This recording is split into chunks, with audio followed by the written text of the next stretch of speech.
zamanında Şair Mehmet Təri, Allah ona rəhmət eylesin. Evinde olmuşam, salmışam, okumuşam. Öz şiirinden özüne, hatta şöyle diye bir şiirde özü diye şair Eliyar'la orada olmuşam. Bir neçə gün bundan qabaq gecə vaxt geçmişdi. Bizim el istiqlamı dinleyen baxam. Şair Təri'nin o təbiətin qoynunda 3-4 nəfərlə özləri üçün istozaq yaratmışdılar. Yanıqlı şiirlərindən deyildi. Mən də Təri'ndən bunları dinleyirdim sözü söhbəti. Elə ki dedi tamamladı. Zehnime bir 3-5 söz geldi, onu seçtim deftere. Burada demək istəyirəm dostlara. Dərindən dinlədim sözün, söhbətin. Yandırdı cismimi, sözü Təri'nin. O dalırdı sinəsində kürəsi, qarsızdı aləmi, sözü Təri'nin.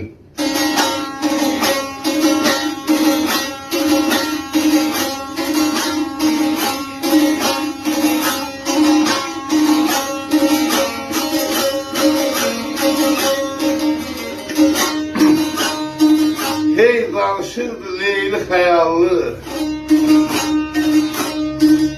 oturup dururdu mərfət kamallı.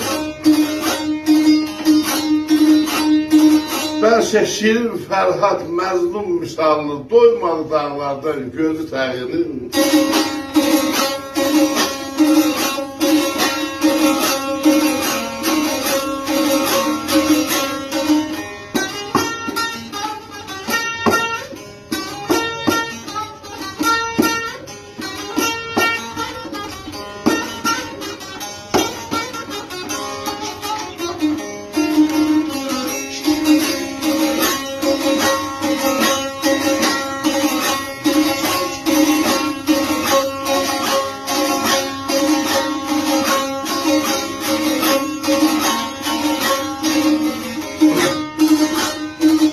Sen alırdı danışanda gözleri, qəhərliydi, kədərliydi sözləri. Xanlar kimi baş çəkəcək yüzləri, hopdu ürəklərə özü Təri'nin.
Thank you.